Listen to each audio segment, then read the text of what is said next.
السلام علیکم، آپ دیکھ رہے ہیں مبشر لقمان یوٹیوب چینل. میرا نام مبشر لقمان ہے. پہلے میں آپ کو ایک وارننگ دے دوں کہ اگر آپ کو پاکستان کے مستقبل سے کوئی ہمدردی نہیں ہے تو پلیز آج کا ویڈیو مت دیکھیں.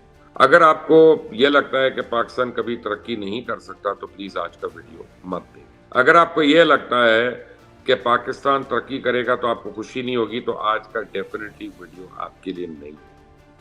لیکن اگر آپ یہ سیکھنا چاہتے ہیں یا پتہ کرنا چاہتے ہیں کہ کیا ایسی کوئی مثال ہے جو ہم سے بھی زیادہ برے حالات ہوں جس کے، اور وہ اس وقت دنیا میں آئیکونک پوزیشن اس کی ہے، اس ملک کی یا اس اکانومی کی یا اس کی، تو پھر یہ ویڈیو آخر تک آپ دیکھیے گا.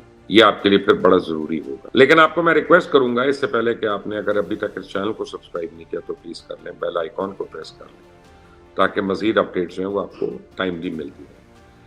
اب میں آپ کو ایک بات بتاؤں کہ سنگاپور کا آپ نے نام سنا ہے، سنگاپور کی خوشحالی کا آپ نے سنا ہے، لیکن کیا آپ کو پتا ہے کہ 1965 تک سنگاپور جو ہے ملیشیا کا ایک انتہائی پسماندہ ترین علاقہ تھا. انتہائی یعنی پسماندہ. آپ دیکھیں زمین دلدل تھی وہاں پہ، ویران اور بنجر تھی، لوگ سست تھے، چور تھے اور نالائق تھے. یہ سب تین کام کرتے تھے. بحری جہازوں سے سامان اتارتے تھے، چوری چکاری کرتے تھے اور بحری جہازوں سے چوہے نکال کر وہ کھاتے تھے، یعنی اور بس. اور ملیشیا تو ان سے بہت ہی زیادہ تنگ تھا. بڑا مشہور واقعہ تنکو عبد الرحمان کے دور میں جو ملیشیا کے تھے، سنگاپور نے آزادی مانگی تو ملیشیا کے اپنے تقریباً کل کے کل 126 اراکین اسمبلی جو تھے انہوں نے سنگاپور کی آزادی کے حق میں ووٹ دی اور سنگاپور آزاد ہو گیا. اب یہ قدرت کی طرف سے سنگاپور کے لیے پہلا ایک تحفہ تھا جو ان کو آزادی ملی. انہوں نے اس آزادی کی قدر کی، ہم نے نہیں کی. اب بیسیکلی میں آپ کو بتاؤں، میرے پاس یہ ڈیٹیلز اس کی لکھی ہوئی ہیں. اچھا یہ تو پہلی بہرحال ان کے لیے اللہ کا ایک تحفہ تھا. دوسرا جو تھا نا وہ لی کون او، یہ جو سربراہ تھا وہ اللہ کا ایک دوسرا تحفہ ان کے لیے تھا. اب آپ یہ دیکھیں، یہ میں تفصیل آپ کو پڑھ کے بتاؤں کہ 20 سال بعد تقریباً 23 کلومیٹر کی یہ اسٹیٹ، 23 کلومیٹر، ہم اس وقت تانا دیتے ہیں نا اسلام آباد کو کہ یہ 32 28 30 کلومیٹر کی اسٹیٹ ہے اور یہ شہباز شریف 30 کلومیٹر کے وزیر اعظم ہیں، تو پورا سنگاپور جو ہے یہ 23 کلومیٹر کی اسٹیٹ ہے اور اس نے اتنی تیزی سے ترقی کی کہ دنیا کی کامیاب ترین ریاست بن گیا. اور سنگاپور کا پاسپورٹ جو ہے اس وقت دنیا کے سب سے زیادہ ساٹ آفٹر پاسپورٹس میں سے ہے. سنگاپور نے دنیا کو سب سے پہلی چیز کیا بتائی، اس کے پاس کوئی قدرتی وسائل نہیں تھے، کوئی معدنیات نہیں تھی. اس نے کہا جو افرادی قوت ہے، جو انڈیویجولز ہیں، جو افراد ہیں، ان کی قوت جو ہے نا وہ اصل میٹر کرتی ہے. اسی میں امن بھی تھا، اسی میں روزگار بھی تھا، اسی میں سرمایہ اور اسی میں ترقی. اب سنگاپور دنیا کا پہلا ملک ہے جس نے ملکوں کو آبادی، ہنرمندی، رقبہ اور تیل میں کی اس کو ضرورت نہیں تھی. صرف ہنرمند اس نے اپنے پاس ارد گرد جمع کیے. آگے بڑھنے کا ایک ارادہ تھا، ان کے پاس مصمم ارادہ تھا، اور وہ جو ان کے سربراہ بنے، باقاعدہ آپ ان کے متعلق یہ کہہ سکتے ہیں وہ بذات خود ایک پوری یونیورسٹی ہے بھائی جان. یعنی اگر آپ ان کے متعلق اسٹڈی کریں لی کون وو کے متعلق، تو اس نے صرف 2 دہائیوں میں، 2 ڈیکیڈز میں، 20 سالوں میں پوری قوم کی تقدیر بدل گیا. کیسے؟ اس نے 5 اہم کام کیے.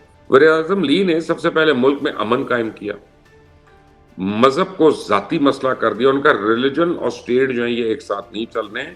ہر آدمی کو حق ہونا چاہیے کہ وہ اپنی مرضی کا مذہب جو ہے وہ پریکٹس کرے.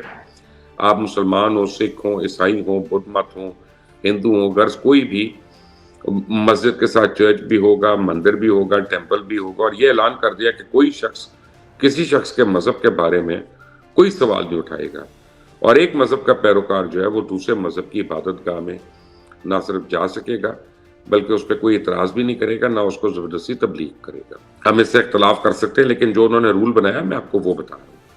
قانون کی نظر میں سب برابر ہو گئے. ملک میں کوئی کلاس کلچر نہیں تھا جیسے ہمارے یہاں وی آئی پی، وی وی آئی پی، سپر وی آئی پی، کسی کو کسی پہ فوقیت نہیں، اور سب برابر تھے اور ہیں. ملک میں ہر قسم کے احتجاج پر انہوں نے پابندی لگا دی. کسی قسم کی لانگ مارچ نہیں، کسی قسم کا احتجاج نہیں، کسی قسم کا کچھ بھی نہیں. سڑکیں، گلیاں، بازار ہر قیمت پہ انہوں نے کہا کھلی رہیں گی، جو مرضی ہو جائے، اور کوئی شخص کسی کے لیے سیکیورٹی رسک نہیں بنے گا. اب وہ جو ان کے سربراہ تھے انہوں نے چن کر قابل اور ایماندار لوگوں کو اہم عہدوں پہ تعینات کر دیا اور ان کو کھل کر کام کرنے دیا. آج بھی کئی سے لوگ جو ہیں وہ 30 سال سے اپنے عہدوں پہ بیٹھے ہوئے آئے تھے جب وہ 28-29 سال کے تھے اور اب وہ 60 سال کے ہو رہے ہیں، لیکن ابھی بھی انہی عہدوں پہ کام کر رہی ہیں اور کر رہی ہیں۔ ایمانداری کا عالم یہ تھا کہ یہ لی یون جو تھے، ان کو 1.5 درجن منسٹر اور ان کے بیوروکریٹ جو ہیں وہ خود یعنی کرپشن کے الزام میں خودکشی کر چکے ہیں، یعنی مطلب یہ ہے کہ انہوں نے کرپشن کو ایک ایسا ناسور بنا دیا کہ جس کے اوپر الزام لگ گیا کرپشن کا، اس نے تنگ آ کے خودکشی کر لی۔ انہوں نے کہا میں نے نہیں جانا لوگوں کے آگے ذلیل ہونے کے لیے، میری اولاد ذلیل ہوگی، میرے گھر والے ذلیل ہوں گے اور یہ میں نہیں برداشت کروں گا۔ ہاں، حکومت کیا کرتی تھی کہ جو قابل لوگ تھے، غیر ملکی لوگ بھی تھے، ان کو وہ امپلائی کر لیتی تھی، کہ جیسے یہاں پہ اب عاطف میاں کو لا رہی تھی پاکستان تحریک انصاف کی حکومت کہ وہ جی اکانومسٹ ہے بہت بڑے، تو یہاں پہ بڑے اعتراضات شروع ہو گئے۔ لیکن اگر وہ سنگاپور جا رہے ہوتے تو کسی نے ان کی یعنی رنگ نسل پہ یا لسانیت پہ قومیت پہ وہ اعتراض نہیں کرنا، تو دیکھنا تھا عاطف میاں کیا واقعی اکانومی کو ٹرن اراؤنڈ کر سکتے ہیں، تو ہمیں ان کی ضرورت ہے، ہم نے ان کو لانا ہے، اور وہ ان کو بھرتی کر لیتے تھے۔ ایک باری یہ جو سابق صدر ہیں ممنون حسین، انہوں نے بتایا کہ 1999 میں جب وہ گورنر تھے سندھ کے، تو یہ جو سنگاپور کے جو پریمیئر ہیں یہ دورے پہ آئے ہوئے تھے، تو کہتے ہیں میں نے ان کو کھانے پہ بلایا، دعوت کے دوران میں نے کہا جی ہم کراچی ایئرپورٹ کو وہ چاگی ایئرپورٹ جو ہے سنگاپور کا بالکل اس طرز پہ ڈیولپ کرنا چاہتے ہیں، تو ہمیں کوئی پلیز ٹپس تو دے۔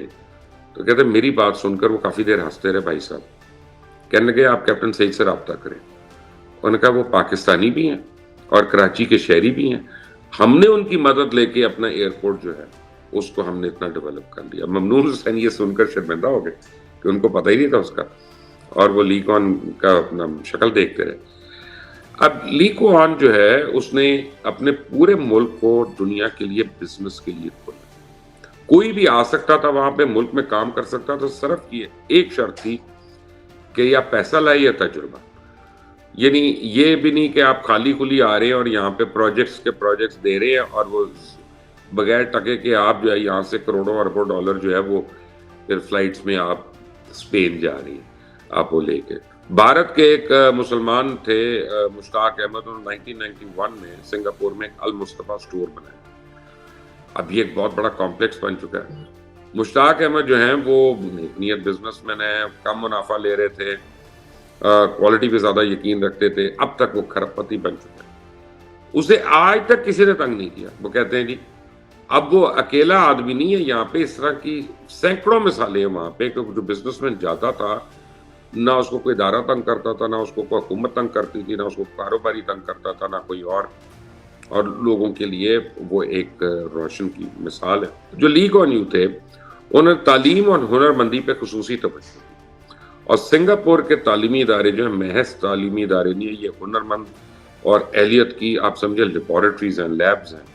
یہاں پہ ایک طرف تو 96% لوگ تعلیم یافتہ ہیں، وہاں پہ یہ ہنر مند بھی ہیں، یعنی کہ آپ اگر کالج جا رہے ہیں، آپ یونیورسٹی جا رہے ہیں، تو ہو سکتا ہے آپ نے آپٹ کیا کہ جی میں نے ویلڈنگ کا بھی کام سیکھنا ہے، میں نے فریج ٹھیک کرنے کا کام سیکھنا ہے، میں نے ٹریول ایجنسی کا کام سیکھنا ہے، میں نے آئی ٹی کا کام سیکھنا ہے، تو وہ آپ کے سبجیکٹس ایڈ ہو جاتے تھے، اور آپ جہاں پہ ڈگری لے رہے ہوتے تھے اپنی اکنامکس میں یا سوشیولوجی میں کسی چیز میں، وہیں پہ آپ پروفیشنل آپ کو ٹریننگ بھی مل رہی ہوتی تھی تاکہ ہر آدمی اپنے ہاتھوں سے کام کر سکے اور کما سکے اور ملک کو بھی کما کے دے گا۔ پھر انہوں نے جو سب سے بڑا کام کیا، انہوں نے ملک کو تہذیب سکھائی، اور اس کا آغاز جو تھا انہوں نے صفائی سے کیا۔ ہم تو مسلمان ہیں، ہم تو کہتے ہیں جی صفائی نصف ایمان ہے، اور نصف ایمان ہمارا سڑکوں پہ نظر آ رہا ہوتا ہے، ہمارا ہر جگہ پہ نظر آ رہا ہوتا ہے، خود ہم پتہ نہیں ہاتھ منہ دھوتے ہیں، نہاتے بھی نہیں ہیں کافی لوگ ہم میں سے۔ لوگوں کو ایجوکیٹ کیا گیا کہ ٹوائلٹ کیسے استعمال کرنا ہے۔ اب یہ کتنی بنیادی سی چیز لگتی ہے، لیکن کیا گیا لوگوں کو۔ ملک میں مسلم شاورز اور ٹوائلٹ پیپرز جو تھے ان کو کمپلسری کیا۔ اب انہوں نے تہذیب اور کلینلینس کی طرف سے پوری قوم کو ایجوکیٹ کرنا شروع کر دیا۔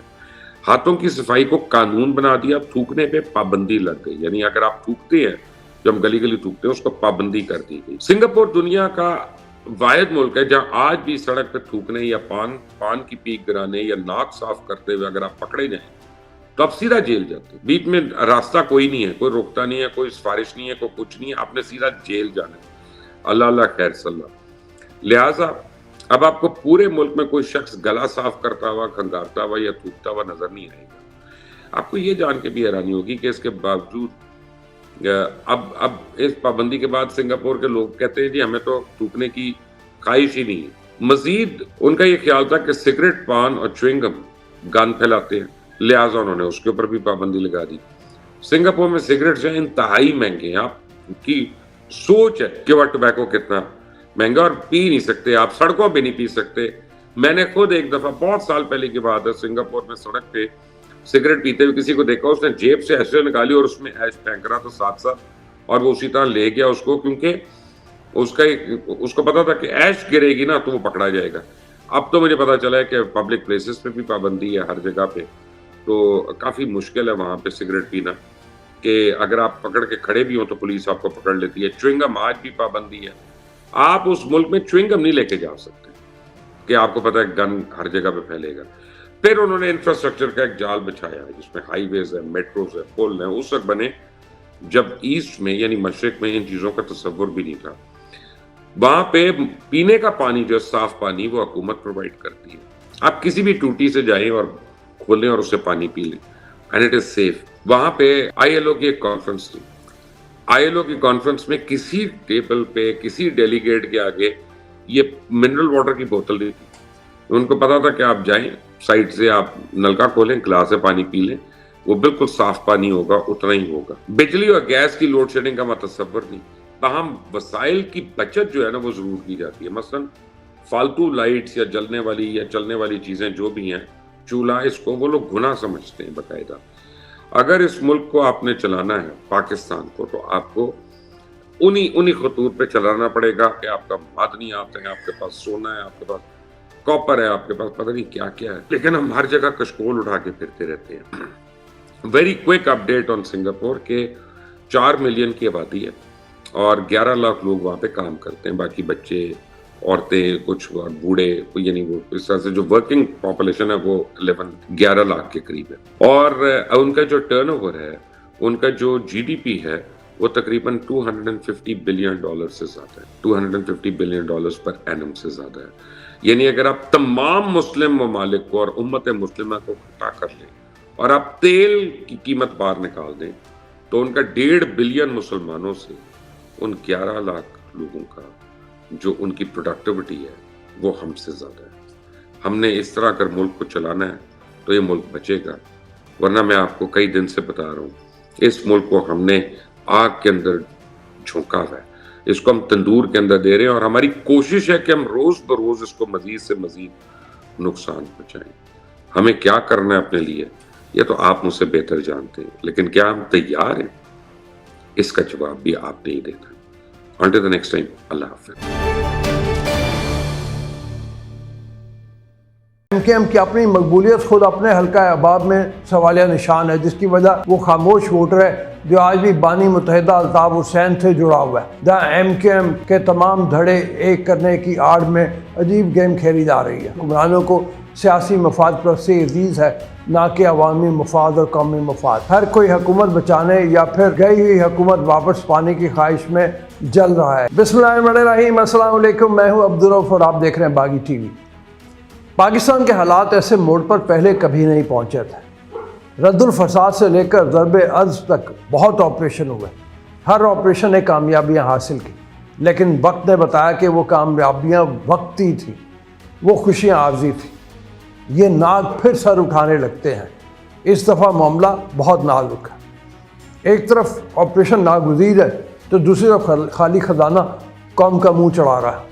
اب آپریشن کریں یا قرضے واپس کرنے والوں کے پیچھے دوڑیں کہ ہمارے قرضے معاف کر دو۔ اب آپریشن کریں یا غریب عوام کے لیے روٹی سستی تلاش کریں۔ اب آپریشن کریں یا معیشت کو سنبھالا دیں۔ یہ تکلیف دہ فیصلہ اس سے پہلے کبھی درپیش نہیں آیا۔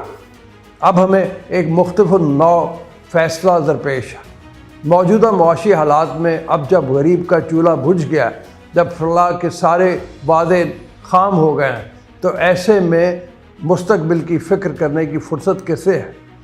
اب 2 وقت کی روٹی کھائیں یا ملک بچائیں؟ اس سوال سے جواب میں لاکھوں سوال پوشیدہ ہیں اور ہر سوال کے دامن میں کانٹے ہی کانٹے ہیں۔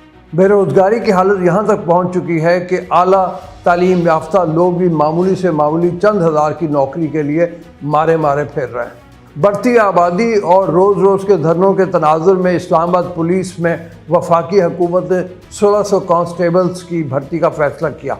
اب سب کو یہ جان کر حیرت ہوگی کہ صرف 1600 اسامیوں کے لیے تقریباً 1.5 لاکھ نوجوانوں نے آن لائن درخواستیں دی، جن میں ہزاروں کی تعداد میں ماسٹر ڈگری ہولڈر بھی تھے۔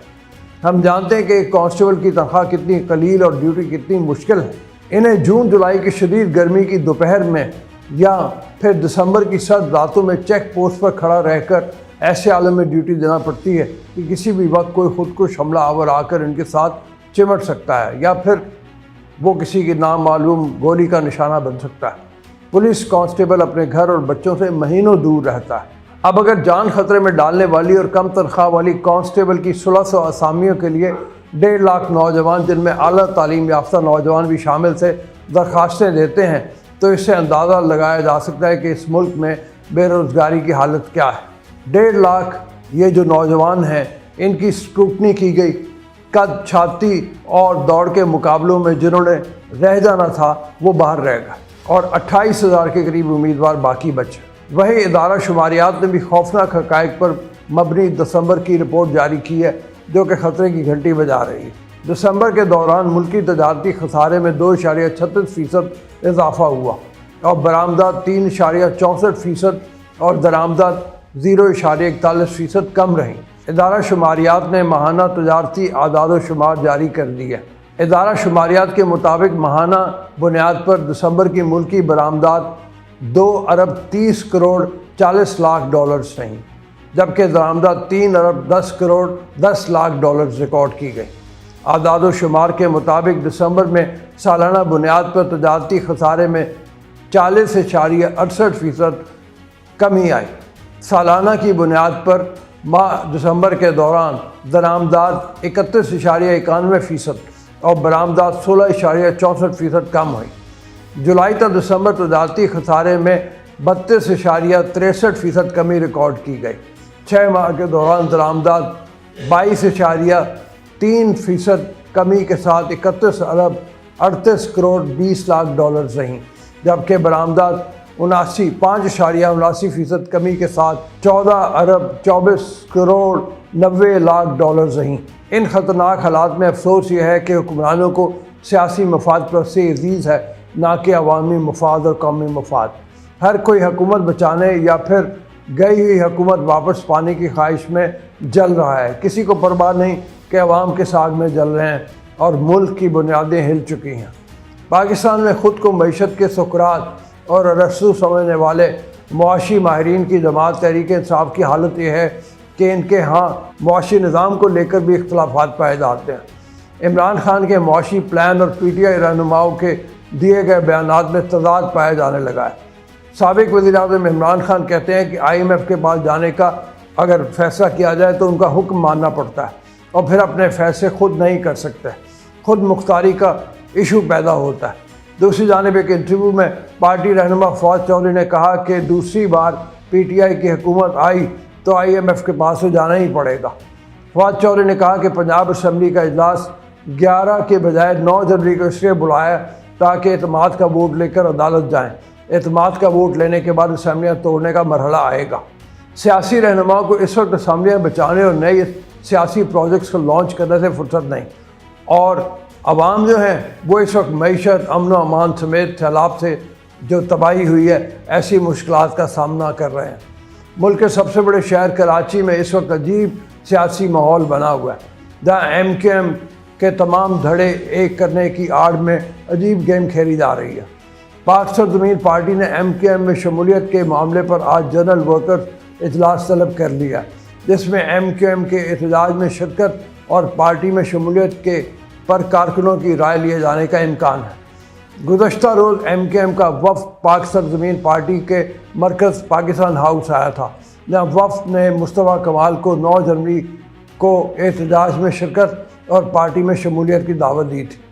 اس حوالے سے آج سینئر صحافی مظہر عباس نے اپنے کالم میں MKM پروجیکٹ سے متعلق تفصیلی گفتگو کی ہے۔ ان کا کہنا ہے کہ اس وقت MKM اپنی بقا کی آخری جنگ لڑ رہی ہے۔ اس کا اپنا ووٹ بینک اب 3 یا 4 حصوں میں تقسیم ہو چکا ہے، جن میں